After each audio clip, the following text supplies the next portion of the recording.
Em nome de Jesus. Amém. Diogo, por favor.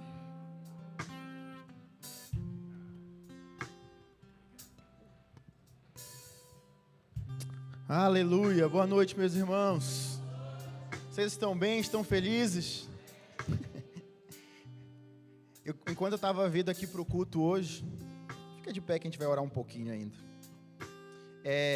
Algo que eu sou especialista, que eu aprendi, é sentir o cheiro de chuva. Por quê? Nasci em Belém do Pará, lá chove todos os dias. Belém do Pará, no Brasil. E... pode continuar, não para não. Para não, que eu preciso de vocês. E uma das coisas que eu percebi, enquanto caminhava vindo para a igreja, eu sinto cheiro de chuva. E eu sei que não é uma chuva natural. Eu sei que não é sobre o natural. Eu vim tão feliz para a igreja, naturalmente não tinha um motivo, mas era o cheiro de chuva que estava me alegrando. Talvez você está aqui essa noite e tem algo para você experimentar. Deus jamais vai deixar de honrar o seu tempo aqui. Deus jamais vai deixar de honrar o tempo. Se tem uma coisa que eu fazia quando era criança, eu jogava muito futebol na chuva. E quando a gente sentia o cheiro de chuva, automaticamente o nosso coração gerava uma expectativa, porque a chuva ia cair e a gente iria usufruir daquela chuva. É muito importante que nesse tempo nós tenhamos expectativa daquilo que está por vir. Pode ser que você esteja aqui há 10, 5, sei lá quantos anos, ou um mês, 2 meses, ou um ano que nem eu. Tem algo para acontecer em nossas vidas. Tem algo que Deus quer fazer em nosso meio. Não é um culto qualquer, não é um encontro de pessoas qualquer, não é um clube de social. Tem algo sobrenatural para hoje. E vai chover.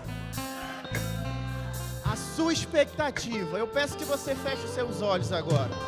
Tem algo para que Deus possa fazer a partir de hoje em nossas vidas. Obrigado, Senhor. Obrigado porque a expectativa em nossos corações para a chuva que está por vir. Obrigado, Senhor. O nosso coração está como uma terra fértil para receber dessa boa chuva. Obrigado porque veremos, Senhor, frutificar em nossas vidas a sua palavra. Obrigado, Pai. Obrigado porque sentimos o cheiro da chuva. Estamos vendo, Senhor, a nuvem do tamanho da mão de um homem. É sinal de que vai chover, Senhor. Vai chover, Senhor. Obrigado porque cremos que nós experimentaremos de um tempo novo, de uma estação nova, de novos resultados, de novas conquistas. Obrigado, Senhor, porque há expectativa em nossos corações para o que está por vir. Obrigado, Senhor. Obrigado, Pai. Obrigado. Obrigado, Pai. Há expectativa em nossos corações. Há expectativa em nossos corações.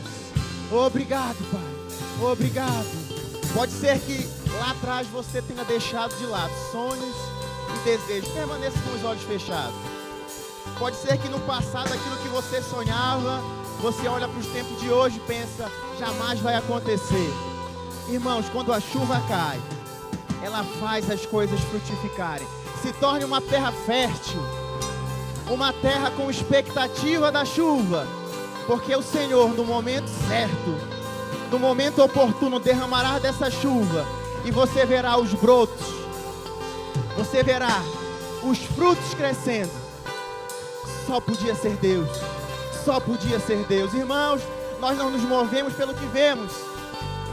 Nós nos movemos pela expectativa que temos naquilo que Deus diz ao nosso respeito. Naquilo que Ele falou. E se Ele disse, vai acontecer. Vai acontecer. Obrigado, Pai. Obrigado porque estamos com expectativa de vivenciar, de experimentar algo novo em nossas vidas, Pai. Obrigado porque a nossa igreja irá crescer. Novas famílias chegarão a esse lugar. Obrigado, Pai, porque veremos os ar-condicionados desse lugar. Veremos as salas das crianças totalmente completas. Veremos, Pai, novos instrumentos. Veremos, Pai, novos professores para a igreja de criança. Novos diáconos, Pai, novos ministros. novos pastores, Pai, crianças nascendo, crianças sendo batizadas no Espírito, Senhor. Nós somos da palavra da fé e nós cremos que essas coisas vão acontecer. Obrigado, Pai, porque há expectativa em nossos corações. Obrigado porque veremos, Senhor. Somos da fé, Senhor. Somos da fé, Senhor. Obrigado porque nós vemos além das circunstâncias. Obrigado porque as nossas casas estarão cheias de alegria, cheia de prosperidade, de amor. Obrigado porque os lares, Pai, estarão restaurados. Obrigado por famílias, Pai, corações dos filhos se convertendo aos pais, os pais se convertendo aos filhos. Obrigado porque somos uma igreja saudável. Somos uma igreja que crê, Pai, no seu mover. Somos uma igreja que vemos a manifestação da sua glória. Pai, nós não estamos aqui por acaso. Obrigado porque esse prédio não surgiu por acaso. Essa igreja não surgiu por acaso, Senhor. Foram declarações de fé do passado que talvez foram faladas, Pai, e talvez até esquecidas, mas elas se concretizaram. E eu creio, Senhor, em um novo tempo. À medida que as nossas casas crescem, é à medida que a nossa igreja irá crescer. À medida, Pai, que nós iremos avançar como família, é à medida que a nossa igreja irá crescer. Obrigado, Pai, porque iremos crescer em recursos financeiros. Obrigado porque não seremos aqueles que iremos contar os recursos, mas nós seremos aqueles que iremos abençoar outras igrejas, iremos abençoar outros projetos, iremos ter uma igreja, Pai, que abençoa, seremos um ponto de contato do céu aqui, Pai, em Portugal. Obrigado porque haverá obras social nessa igreja, Pai. Nos movemos pela fé, Senhor, sabendo que essas coisas irão acontecer. Obrigado, Pai. Há cheiro de chuva, há um novo tempo para experimentarmos. Há um novo tempo. Obrigado, Senhor. Obrigado, Senhor. Ei, obrigado, Pai. Você é maravilhoso. Você é maravilhoso. Obrigado, Pai. Obrigado, Pai. Obrigado, Senhor. Um novo tempo em nossas vidas. Obrigado, Pai. Obrigado, Senhor. Em nome de Jesus. Em nome de Jesus. Grupo de música, muito obrigado. Vocês podem sentar um pouco lá. Vocês podem sentar também. Aleluia. Eu estou feliz, irmãos. Estou feliz, eu não vou contar o testemunho, mas eu sei que teve notícias boas chegaram aí. Eu não vou pegar desse testemunho, queria contar, mas vou deixar para os donos do testemunho falar isso depois. Mas, irmãos, tem palavras às vezes que são liberadas aqui no púlpito, que você precisa agarrar elas. Você precisa pegar. Se tiver só você aqui, pega para você e você vai viver isso. Eu tenho visto, desde quando eu cheguei aqui, há momentos onde o pastor Márcio está ministrando, e tem palavras que saem, parece que até às vezes aleatórias. Mas, irmãos, é o mover do Espírito, e você precisa pegar essas palavras. Agora, domingo, ele falou, eu vou ter notícias boas. Irmão, ele recebeu notícias boas. Falei, rapaz, eu quero minha notícia também. Estou na expectativa. Mas, irmãos, nós não estamos vivendo um encontro aqui nesse lugar. Podemos fazer encontros legais em nossas casas, podemos nos encontrar na praia, no shopping, assistir um filme, mas aqui é um lugar onde nós experimentamos algo de Deus. Deus tem algo para fazer em sua vida a partir de hoje. Você não vai sair daqui diferente, igual como chegou. Vai sair diferente. Amém? E nós estamos entrando agora nesse mês para falar sobre fundamentos. Relembrar alguns fundamentos que foram ministrados, trazer isso para que a gente possa fundamentar ainda mais para aquilo que está para acontecer em nossas vidas pessoal e na nossa igreja. Amém? E um dos versículos que eu queria que você lesse comigo, que é algo que nos dias de hoje tem me chamado muita atenção, que está em 2 Timóteo, capítulo 4.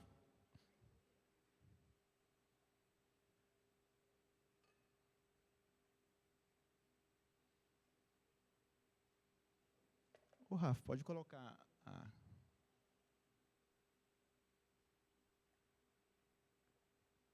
Eu gostei de colocar slides, achei interessante, fiz um aqui simples. Mas, enfim, para que a gente possa lembrar o tema, eu também estou ministrando. 2 Timóteo, capítulo 4, versículo 1, Paulo está instruindo, todo mundo já ouviu aquele versículo que o apóstolo Paulo, as pessoas até repetem isso, quando falam, né, combati o bom combate, terminei a carreira e guardei a fé. Isso é o fim, ali, mais ou menos, da carreira do apóstolo Paulo, mas há um contexto para essa fala, no fim de sua jornada ali, que é o que me chama a atenção, que ele diz em 2 Timóteo, capítulo 4, versículo 1. Na presença de Deus e de Jesus Cristo, que há de julgar os vivos e os mortos, e por sua manifestação e por seu reino, eu o exorto solenemente. Pregue a palavra, esteja preparado a tempo e fora de tempo, repreenda, corrija, exorte com toda a paciência e doutrina. Versículo 3, pois virá o tempo em que não suportarão a sã doutrina, pelo contrário, sentindo coceira em seus ouvidos, segundo os seus próprios desejos, juntarão mestres para si mesmos.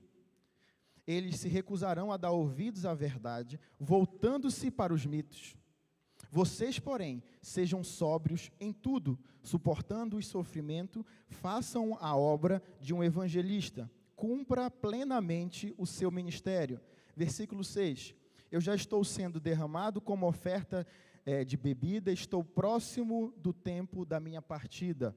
E no versículo 7, combati o bom combate, terminei a corrida, guardei a fé.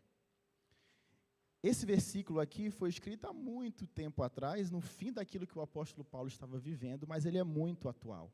O que me chama mais atenção aqui é quando ele fala que as pessoas não suportarão a sã doutrina, sentindo coceiras em seus ouvidos e juntarão para si mestres. Se você acompanha um pouco das redes sociais, você vai ver que existem muitos mestres, muitas pessoas especialistas em assuntos. Só que quando nós entramos em redes sociais, cursos ou coisas desses mestres, você está pegando apenas uma parte daquilo que ele está ensinando. Aquilo que convém para mim e para você, e ficamos com aquilo. Mas quando se fala de sã doutrina, da doutrina básica, daquilo que Cristo pregou, nem sempre é tão agradável receber. Mas é necessário, porque existe um fundamento criado. Em 2 Coríntios,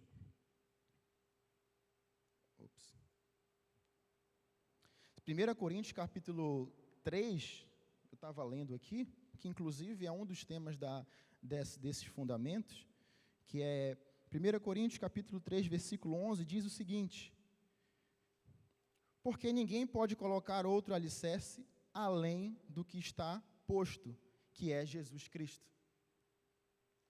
Se alguém construir sobre esse alicerce usando prata, pedras preciosas, madeira, ou feno ou palha, sua obra será mostrada, porque o dia trará a luz. O que Paulo está falando? Que existe um fundamento que é Cristo. E se Cristo é o fundamento, precisamos dar atenção àquilo que ele ensinou. Cristo é o nosso mestre, é a quem devemos dar ouvido. Amém? Não há mestres que estão na internet. O apóstolo Paulo diz, vocês vão ter muitos mestres, mas poucos pais. Então, quando você olha hoje para os nossos pastores, talvez a aproximação a eles faça com que você veja coisas, experimente de coisas que talvez você não queria experimentar. Eu passo por isso. Vai ter correções que o pastor Márcio vai me dar, o pastor Jean, Guilherme e o Mateus, que talvez não era o que eu queria ouvir. E aí é onde entra a maturidade, que eu preciso estar sempre sensível a isso e obedecer, porque senão alguém na internet vai querer descredibilizar eles e trazer um ensinamento que eu quero ouvir. E aí eu vou trazer mestre para mim, amém?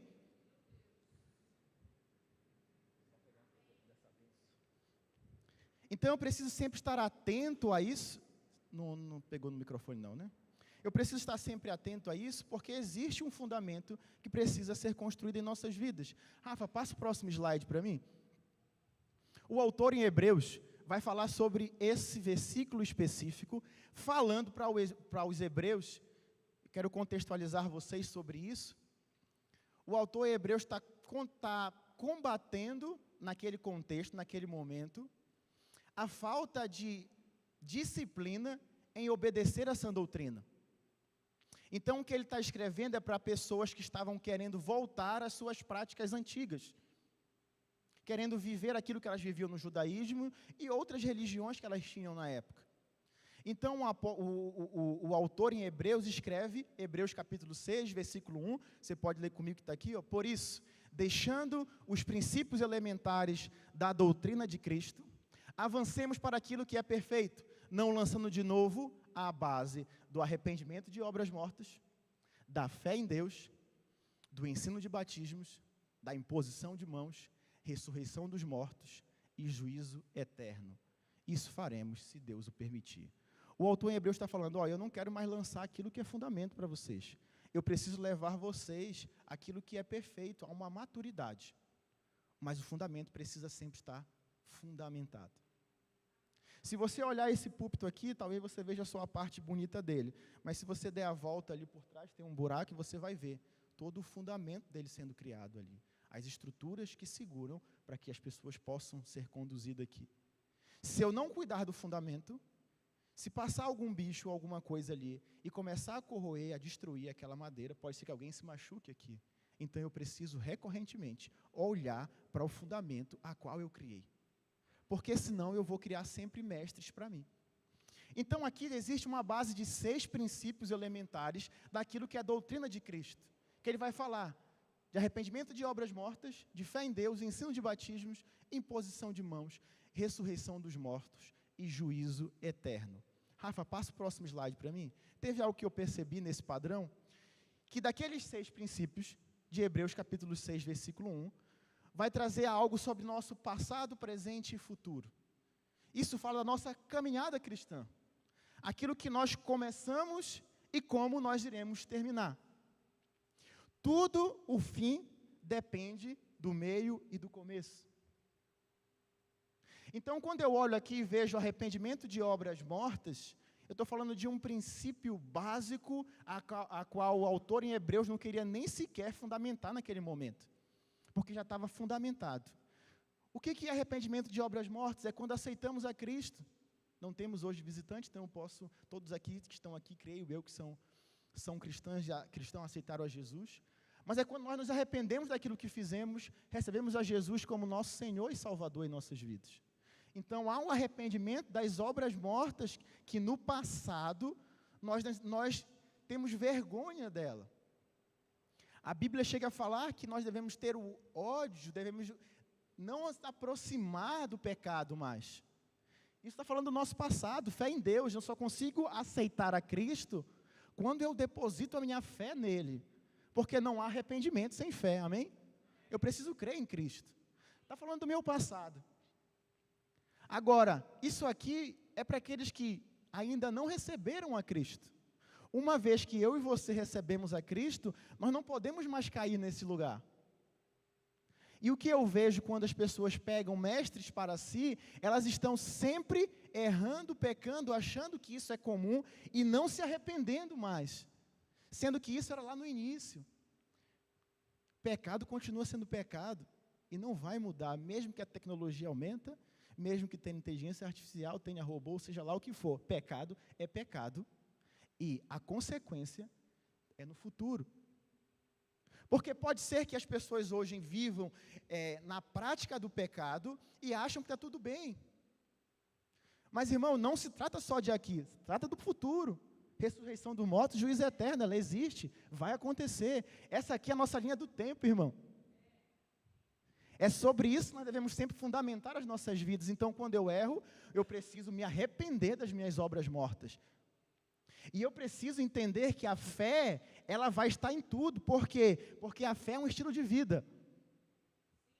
Esse é o nosso fundamento. Então, quando nós abrimos a porta do reino de Deus e entramos para o reino de Deus, nós logo arrependemos daquilo que era obra morta e depositamos nossa fé em Deus.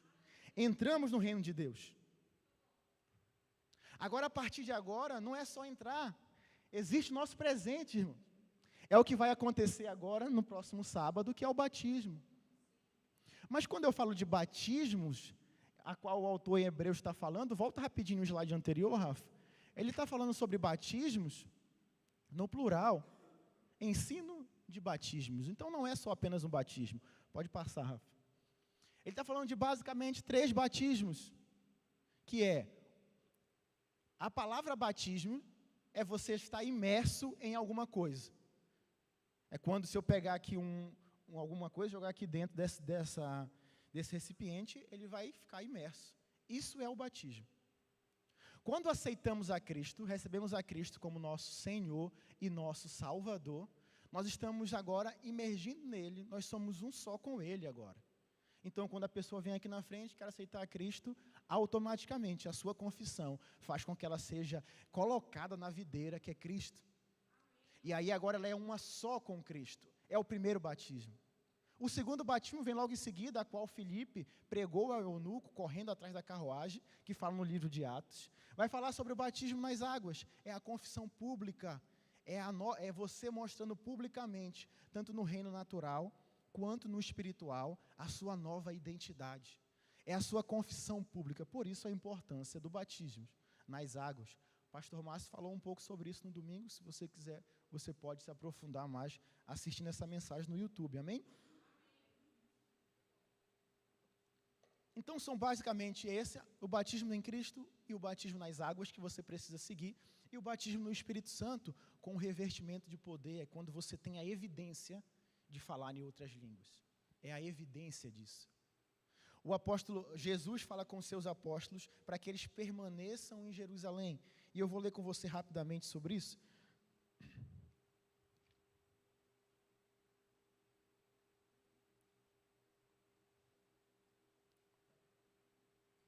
Atos capítulo 1, no versículo 4, vai falar sobre a promessa daquilo que viria. Atos 1, 4 vai falar: e, comendo com eles, determinou-lhes que não se ausentassem de Jerusalém, mas que esperassem a promessa do Pai, o qual disse ele: de mim ouviste.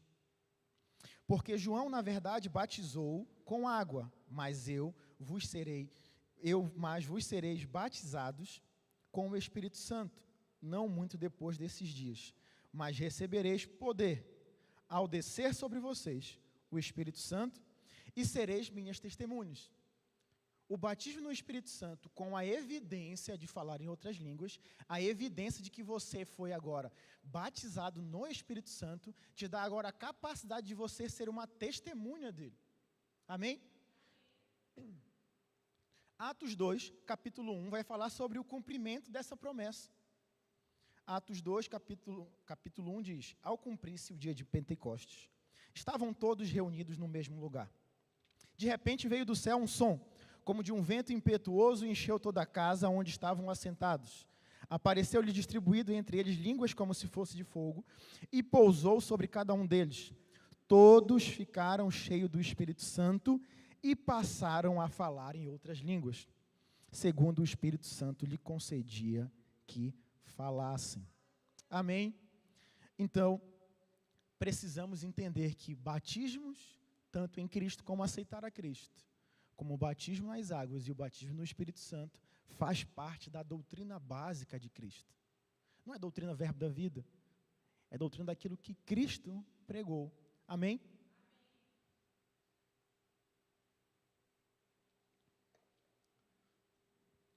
Imposição de mãos. Quando chamamos pessoas, às vezes, aqui na frente, quando oramos para alguém ser curado, como foi também o caso de quando nós fomos licenciados, tanto eu quanto Jéssica, Joelis e Tássila, André e Marina, nós fomos a Leiria. Em Leiria, a diretoria do Ministério Verbo da Vida orou por nós e impôs as mãos sobre nós. Não é simplesmente um ritual por um ritual. É a transferência daquilo que eles têm para as nossas vidas. A imposição de mãos, ela é uma doutrina básica. Por isso que quando nós vamos orar por alguém, nós chamamos essa pessoa aqui na frente, nós vamos impor as mãos sobre elas, porque cremos que de nós vai sair poder, seja para curar, seja para transferir um dom a ela, seja para abraçá-la, seja para levantá-la. Mas a imposição de mãos, orar por alguém, tocar nessa pessoa, impor as mãos sobre ela, é uma doutrina. Amém? Eu vou chegar num bom lugar com você e vou... Porque quando nós olhamos para a doutrina, às vezes olhamos para a imposição de mãos apenas vindo de um ministro que está aqui ministrando ou de um pastor, quando na verdade isso é para todos. Amém? Então, a imposição de mãos também, ela é para que a gente possa abençoar, para separar pessoas para o ministério, para curar, para manifestar a glória de Deus. Amém? Isso fala do nosso presente e sobre o nosso futuro. Talvez aqui no nosso futuro é onde as pessoas estão fechando os olhos. Talvez nós olhamos agora para a ressurreição dos mortos e juízo eterno como uma coisa longe de acontecer. Mas nós só somos crentes, nós só cremos em Jesus porque sabemos que Ele vai voltar. A nossa esperança não é na nossa vida boa que nós teremos aqui, é sobre aquilo que está por vir.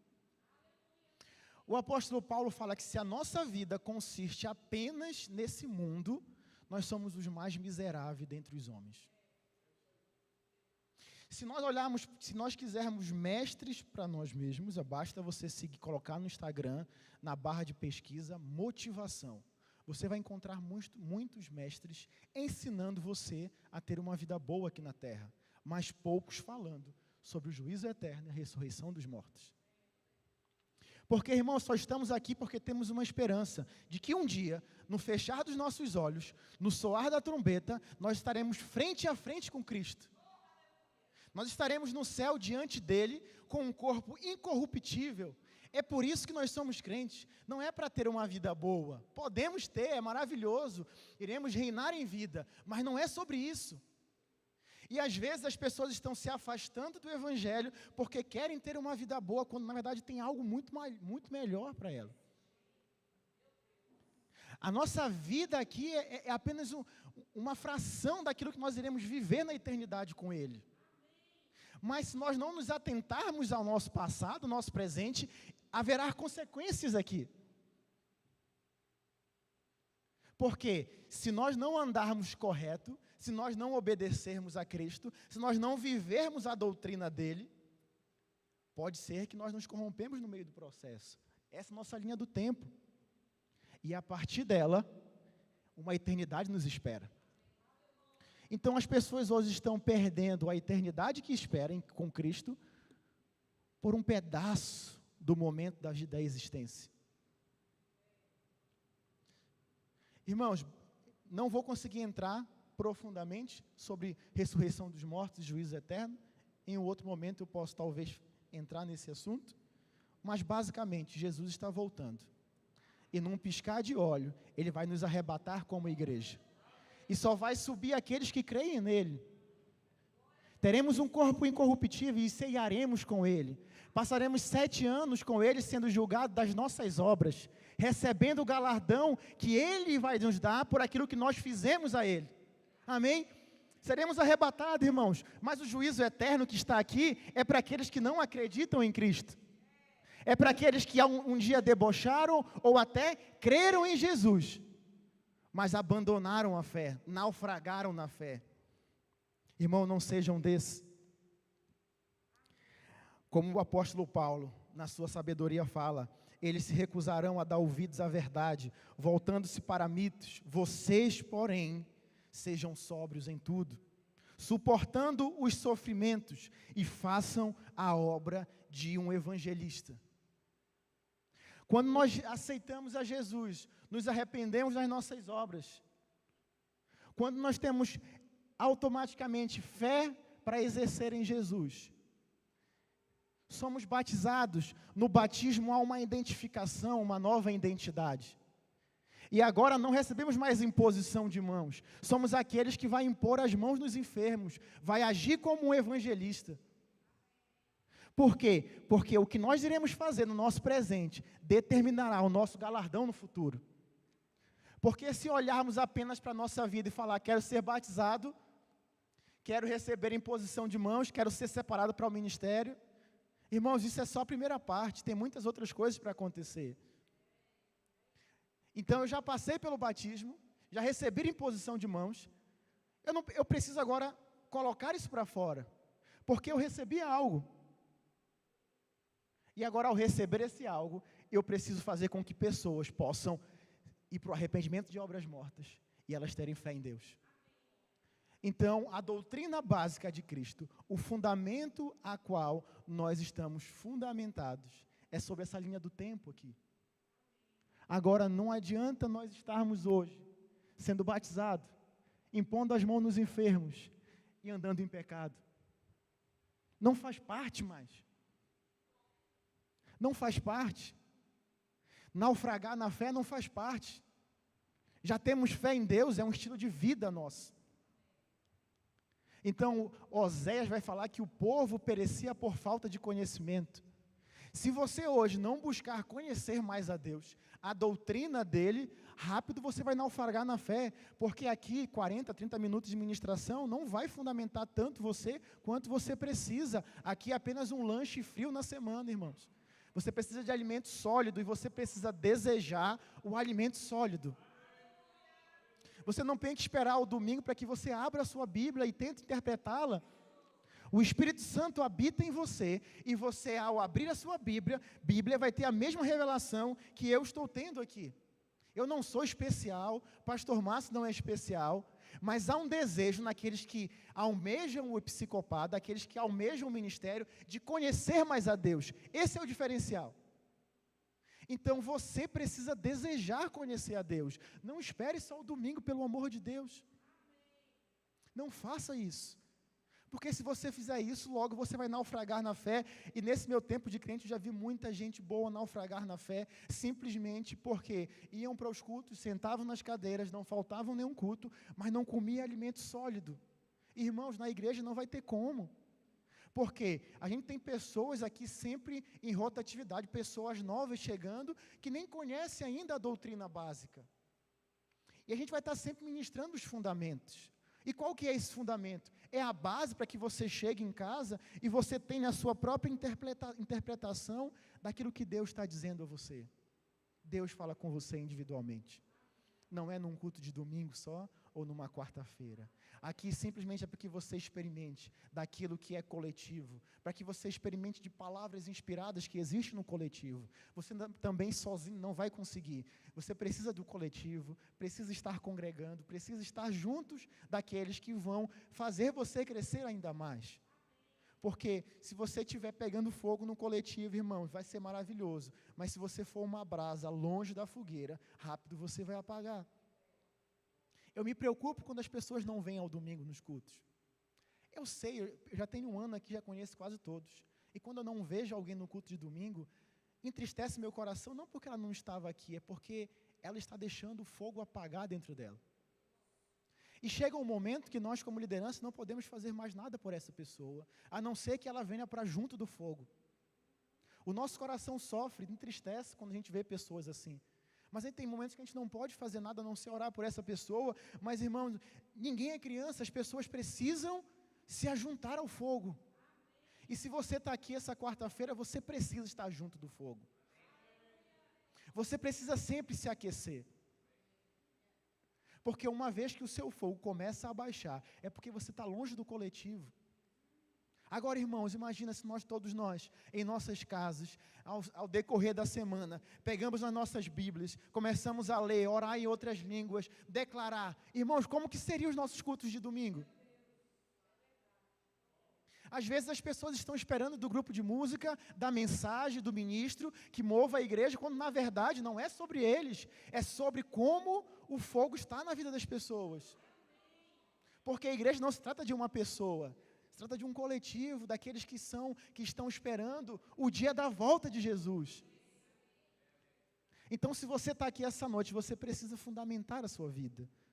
Você precisa estar sempre próximo do fogo. Irmãos, eu não falto um culto. Já faz aí mais ou menos mais de 10 anos que eu estou indo na igreja, toda semana, irmãos. E eu não enjoo de ir para a igreja. Pode ser que tem um dia que eu venha mais cansado, outro não. Mas eu fico pensando, irmãos, eu preciso me alimentar sempre. Imagina se eu comesse uma vez na semana, hein? Não, eu vou comer na segunda-feira e talvez no domingo eu como alguma coisa. Como que eu ficaria?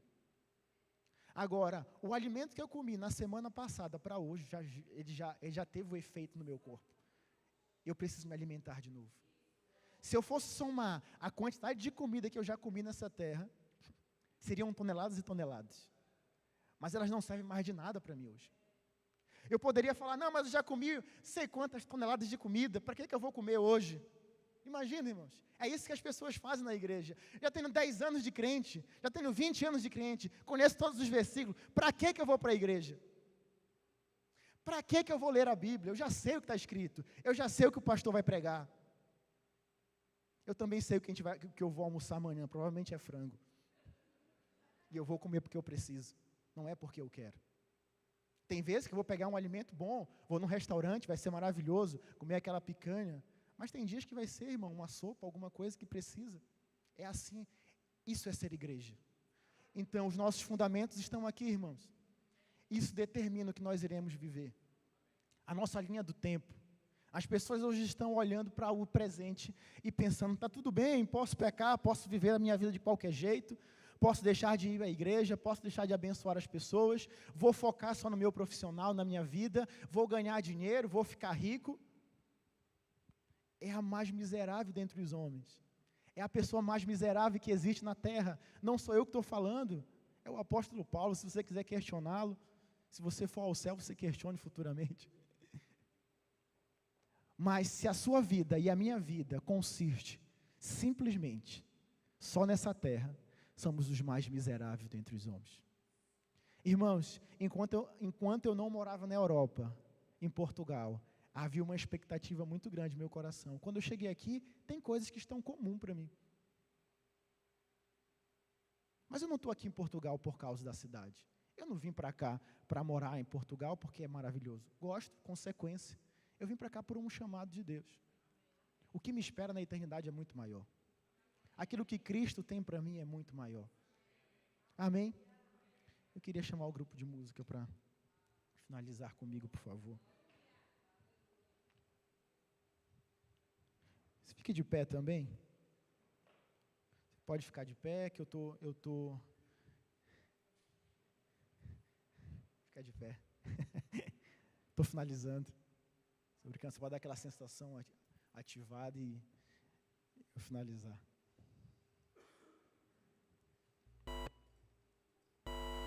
O apóstolo Paulo, quando preso, foi ministrar a duas autoridades. Isso está lá em Atos, capítulo 24. E ao apóstolo Paulo ministrar sobre aquilo que era a doutrina de Cristo, eles se assustaram. Está em Atos, capítulo 24, versículo 24. Diz assim: passado alguns dias, vindo Félix com Drusila, sua mulher, que era judia, mandou chamar Paulo e passou a ouvi-lo a respeito da fé em Jesus. Dissertando ele acerca da justiça, do domínio próprio e do juízo vindouro, ficou Félix amedrontado e disse: por agora pode retirar-se, e quando eu tiver com vaga, eu chamo de novo. Nós estamos chegando a um tempo onde as pessoas realmente estão buscando mestres para si, onde elas não estão suportando a doutrina, e elas estão querendo viver aquilo que elas acham que deveriam viver, aquilo que agrada a vida delas, quando na verdade tem muito mais para experimentarmos. Agora você faz parte desses. Volta para mim, Rafa, por favor. Isso. Agora fazemos parte daqui. Somos aqueles que entendemos nossa identidade em Cristo, e agora vamos impor as mãos nos enfermos, nas pessoas, e aonde quer que nós estejamos. Você faz parte disso. Não espere hoje da liderança, não haja como um espectador desse lugar. Você não é um espectador, você não é um membro qualquer. Nós temos liderança, sim, nós temos pastores, nós temos pessoas que estão à frente, mas é um motivo de organização, para que a gente possa manter a ordem, mas todos estão debaixo da mesma palavra. Então, eu desejo que você comece a experimentar agora no seu presente e vivenciar coisas que vão ser efeitos no futuro. Se Jesus voltasse hoje e você encontrasse de frente com Ele, você se envergonharia da sua vida ou você ficaria feliz? Qual que seria a sua fala com Ele? Você ouviria dele: servo bom e fiel, entre no gozo do seu Senhor? Essas são perguntas que eu sempre me faço. Outra pergunta que eu sempre me faço: se todo mundo na igreja servisse como eu sirvo, como que minha igreja estaria?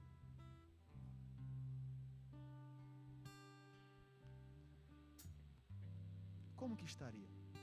Isso não fala das pessoas, fala de mim. Se eu estivesse diante de Cristo hoje, o que eu falaria para Ele? E nos dias de hoje, irmãos, o diabo tem investido tanto tempo para nos aprisionar no agora, quando na verdade nós estamos focados no futuro.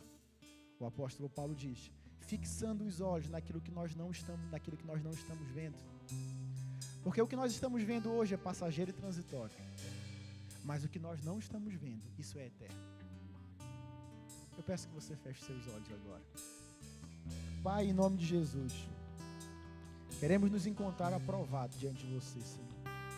Que essa quarta-feira não seja apenas uma quarta-feira qualquer, mas que o senso de eternidade em nossos corações fique mais forte. Que possamos cada vez mais estar sensível a entender que a nossa vida agora, ela refletirá no futuro. Quando estivermos diante de você, Jesus, não nos envergonharemos daquilo que fizemos. Na verdade, nos alegraremos. Desejamos a sua volta, desejamos você não porque não aguentamos mais a nossa vida, desejamos a sua volta porque estamos desejosos em conhecê-lo a você, em olhar você face a face, em ver esses olhos como chama de fogo, olhar a você e ceiar com você, Jesus. É sobre você, Jesus. Nós estamos aqui é por causa de você. Nós declaramos, nós oramos, nós cantamos, é tudo por você, Jesus. É tudo para você. Que você livre-nos de um coração que está preso na vida terrena. Abra os olhos do nosso coração, Senhor, essa noite, para enxergar a eternidade, aquilo que está por vir. Eu te agradeço, Pai, pela sua palavra e pelo seu amor derramado em nossos corações, Pai. Derramado em nossos corações. Irmãos, eu não sei se tem alguém aqui essa noite que deseja oração por cura, e nós iremos impor as mãos sobre você e você será curado. Tem alguém? Todo mundo curado, glória a Deus. Eu vou perguntar se tem alguém que quer aceitar a Cristo como seu Senhor e Salvador. Não sei se chegou alguém depois.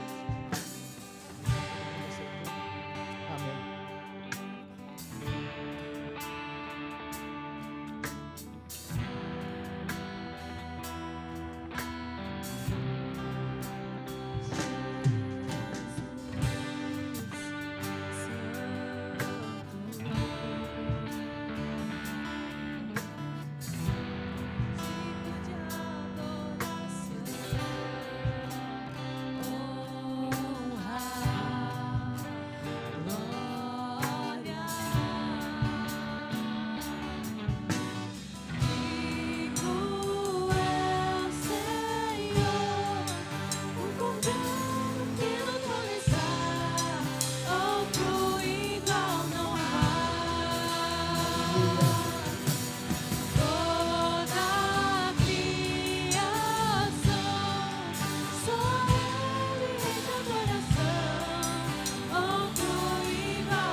tenho a intenção de continuar a pregação. Mas, irmãos, eu vejo uma pregação como essa e me sobe um santo temor no coração, sabe? Do senso de responsabilidade que eu e você precisamos ter para com as nossas próprias vidas, em primeiro lugar, para com a nossa família natural, para com a nossa família da fé e principalmente para com Deus. A palavra de Deus diz assim que nós devemos amar a nós mesmos, né? Amar ao próximo como nós amamos a nós mesmos. Porque se nós não amamos a nós mesmos, nós não vamos amar ao nosso próximo. Se nós não amarmos a Deus, ao próximo que nós vemos, como nós vamos amar a Deus que não vemos? Não tem como. E tudo que o Diogo ministrou aqui, passado, presente e futuro, ele se resume numa vida cristã de amar.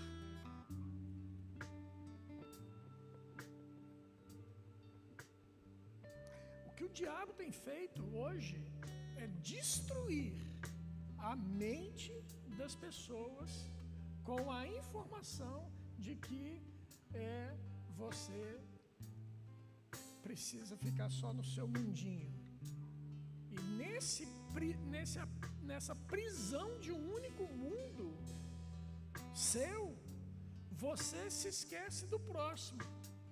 E cada vez mais as pessoas sucumbem dentro do seu mundinho, com depressão, com as pessoas não se valorizando a si mesmas. Eu não sou tão bom assim, eu não sou isso, eu não sou aquilo, eu não posso porque eu não sou. Quem disse que você não é? Ei, eu e você somos amados de Deus, somos filhos de Deus. Qualquer outra informação contrária a isso é maligna, irmãos. Sabe, o crente, entendam bem o que eu vou falar, o crente tinha que andar de nariz empinado, não de soberba, mas de consciência de quem ele é.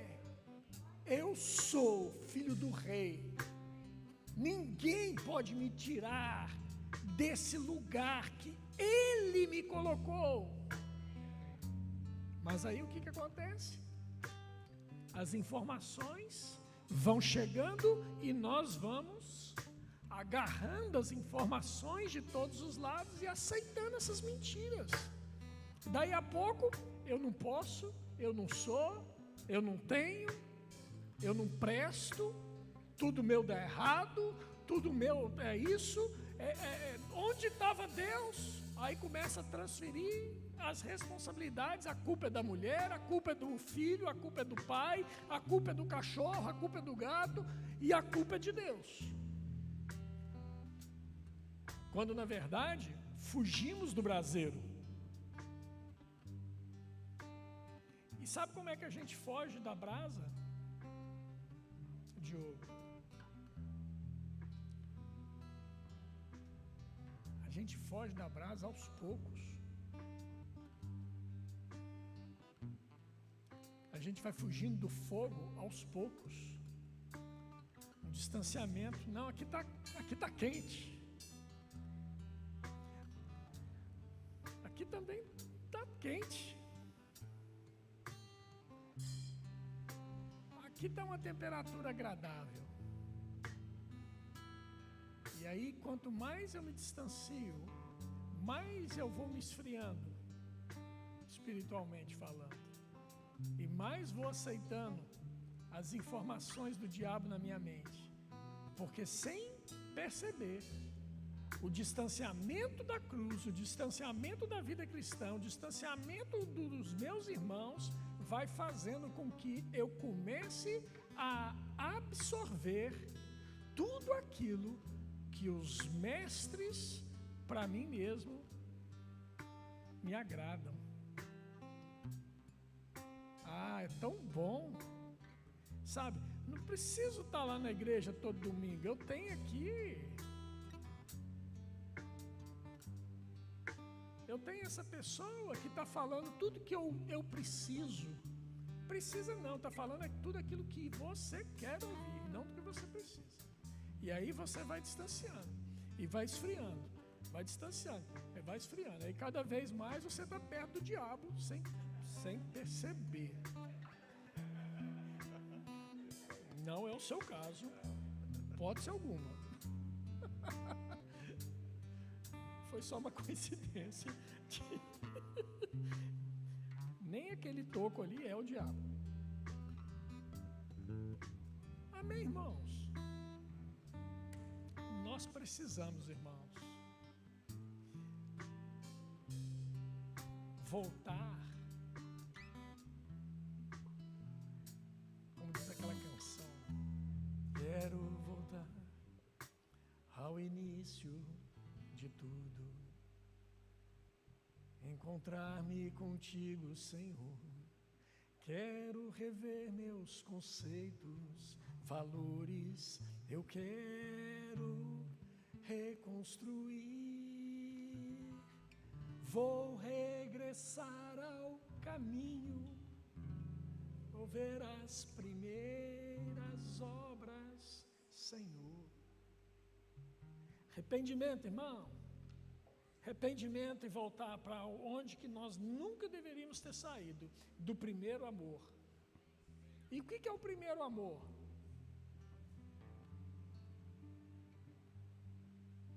Primeiro amor não é aquele amor que um dia eu senti quando eu me converti.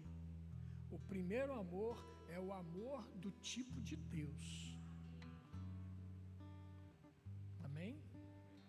Que foi derramado por Deus em mim e em você. Nós temos que voltar para esse primeiro amor que está dentro de nós. Porque, irmãos, não espere que o Diogo venha aqui semana que vem trazer uma palavra como essa para você novamente, para que você se aqueça novamente.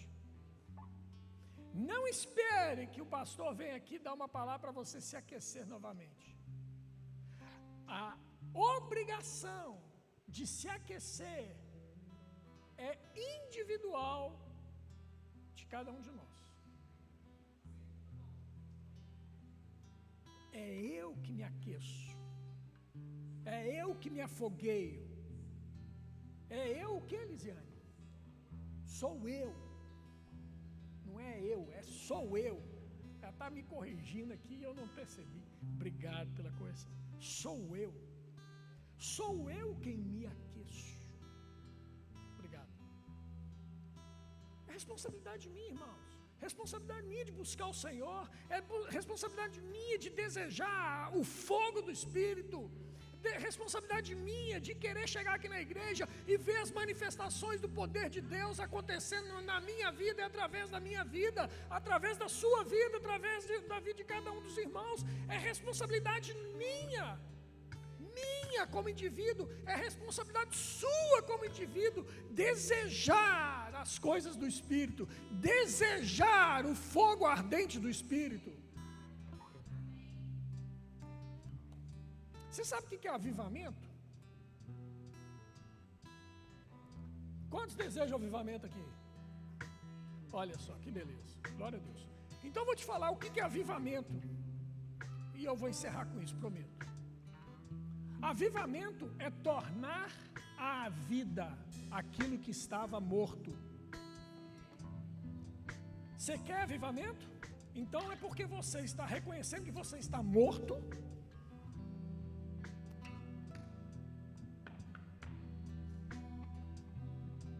Nós precisamos de sair desse lugar de letargia espiritual, de morte espiritual que nos encontramos, para desfrutarmos deste avivamento que as pessoas têm falado, mas tem sido uma fala de lata vazia. só faz barulho, não tem vida e constância para poder sustentar aquilo que está a dizer. Isso só vai acontecer quando eu e você, queridos, carregarmos essa chama. Ei, eu amo churrasco. Eu amo churrasco. E eu sei fazer um bom churrasco. Pode duvidar. Agora, ainda mais que eu já sapequei a churrasqueira embora. Eu sei fazer um bom churrasco. Agora, a brasa do carvão, ela tem que estar no ponto certo para dar um bom churrasco. Você tem que pegar e aquecer aquela brasa, o carvão, aquecendo até que ela pegue a temperatura ideal e ela não queime a carne, mas ela asse a carne. Agora, se você pegar uma brasa daquela e ajeitar ela para cá, daqui a pouco ela vai se apagando, enquanto as outras estão fumegantes. Mas na hora que o churrasqueiro passa e pega aquela brasa novamente e coloca ela junto das demais brasas afogueadas, ela também volta a se afoguear. Ei, irmãos, eu e você precisamos aquecer, soprar, para o fogo contagiar nossas vidas novamente. Não dá para esperar a próxima conferência. Não dá para esperar o próximo evento da igreja. Irmãos, nós precisamos parar de viver de evento em evento. Nós temos que viver de dia a dia. Fogo, fogo, fogo, fogo, fogo, fogo.